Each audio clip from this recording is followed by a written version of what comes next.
Mày phá hết tụ vợ bố vợ mày. Thôi mày nhặt đi, nhặt cái này đi.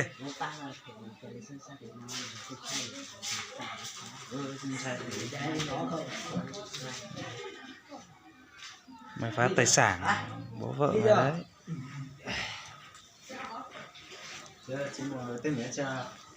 Nhưng mà tên mày đã chờ cái mua chủ tủ trong chờ tan ra. Đó, chỉ vấn đề. Chỉ vấn đề ta luôn còn lại tay ở chứ phi chúa mấy nè.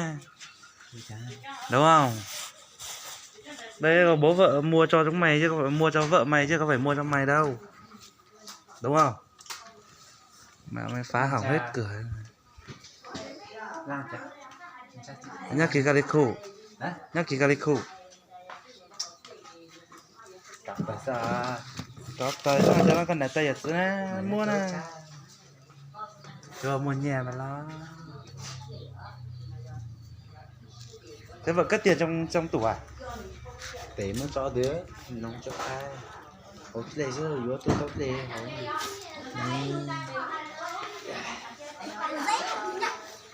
Thế kalau chỗ cái chế cái chân tao cái giáp bù hết. Nhìn đó.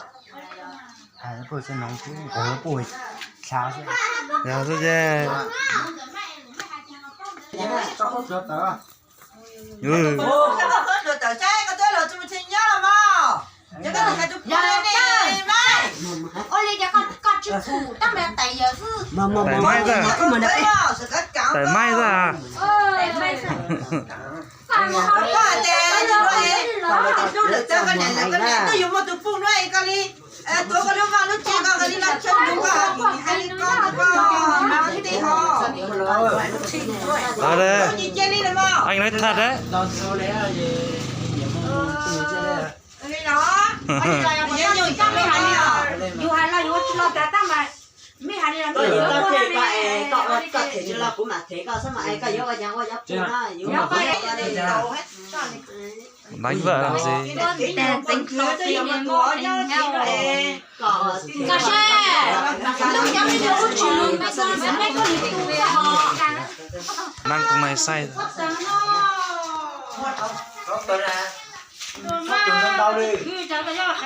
Tủ này tầm khoảng 3 triệu ấy. Mấy cho nhiều hơn nó là mày. Cho dàn cho mất trong tờ tàng. Ồ. Nó có giờ chứ luôn, thì nó có dưới luôn, mình có giờ chứ nè. rồi vậy ta chưa đó là như đâu là vô luôn Mua nhiều. Tại mai ra à?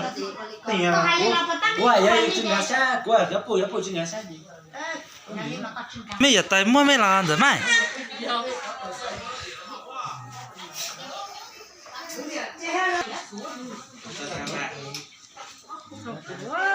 đen rồi được hết thuốc tới qua nè thuốc thủ qua nè thuốc thủ qua thì được nhiều quá Sao phụ lên cho nó bắt ta lẹ. nhưng mà mấy khâu tử bao Mai tàu phát tủ này.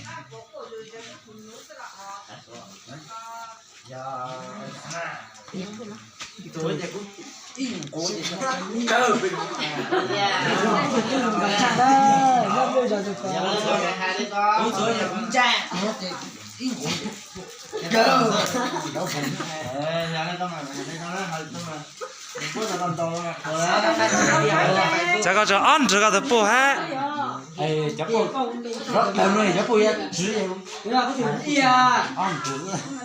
Để con tàu có cái ruột kê đấy bây giờ.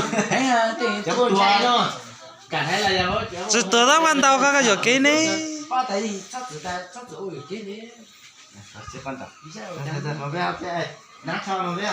Mình ngủ nữa đi. Cái này đi mở cơ đi. Ta mặc qua nó này.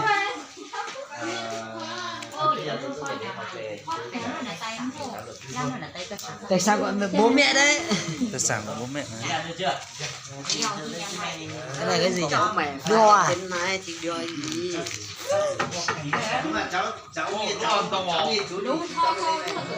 Cái này gỗ đấy. Nó gỗ xịn chứ. bố xịn này cái này bố xịn Gỗ ép đâu. Gỗ xịn nè.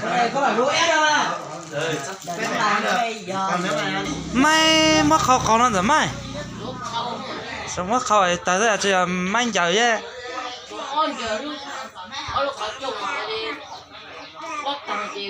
mai giờ mất khâu kìa thôi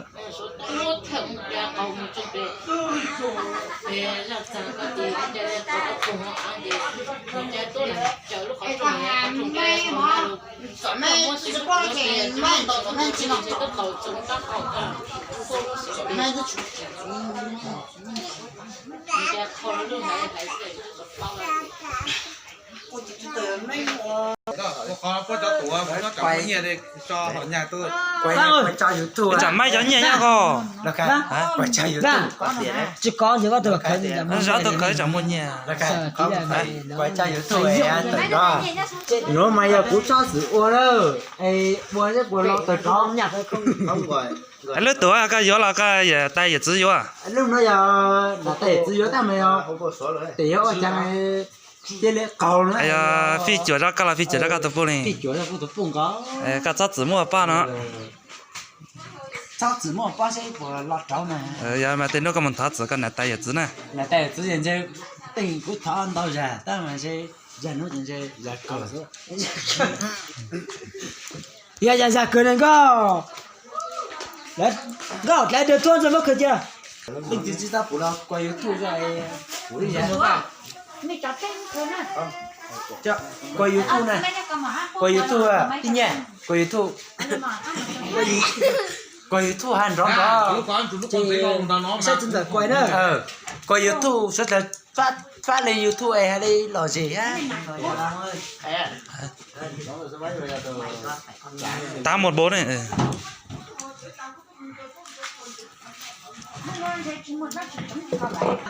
Nhưng mà sửa cái cửa này là khó đấy. sửa tạm giả cho bố vợ thôi tụi nó trâu cả trang hết đâu tụi nó lốt trang nó giá trị khoảng 1 triệu tụi mình nhớ chỉ trâu rồi nói nè giờ trang bóp tàng này nè chỉ muốn đấy anh cha chưa nó có là nhở có lúc gì chia có lúc gì cho tao chia xong nhá còn cho lên YouTube còn sợ cho là chỉ nó chỉ muốn nó chỉ là nó up cái ảnh hay chỉ bình thường chỉ muốn nhẹ này sẽ cho nhẹ sao bây giờ quá có bé buồn nó bây đây trả rõ ràng cái một thằng xây ra con quay thôi Là tần ní nè, nó nè. một trang này 3 trang nữa 1 sòng sang. Chỉ 3 trang cho giấy tờ xe nữa nhá Thế là của bố làng hay là của bố cha đàng hoàng? Đấy, ông cha này kiện tất tần tần. còn 3 trang làm đời 3 trang này mua cho bút cha Rồi phụ cha. cần chết trang là gì cơ ta giáo mẹ để trang tổ chức sang bao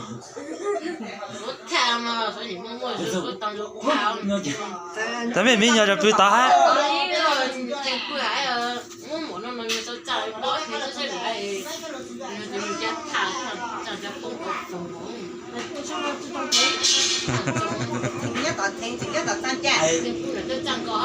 nhờ yêu lại cha vàng ta đây yêu tôi sống cái là khứ rồi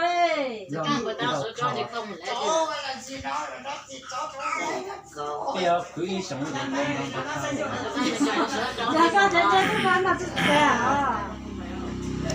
trả lời nhá mai nhá bên một chế là chú son tàu giáo bùi nhá ô lộc eo thầy thủ thầy đào hoa phải tăng cả có thầy là có phải thầy á thầy chẳng có thầy chỉ cũng đã cắt bột rồi hai để có thầy chụp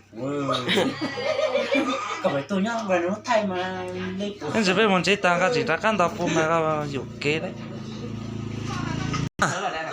luôn móng tay lẻ nhiều mua đây nó giật hỏng hết đây rồi nó giật hỏng hết rồi. mấy chính chưa xong rồi xong rồi số mấy là thằng chỉ cần đó cô biết không anh sẽ biết một chế hình tàu áo bua chụp lâu ấy. thôi được không được nó còn tàu sang đó mà cho còn mà bố chạy tiếp con không cho nên là không cho không ấy rồi nhé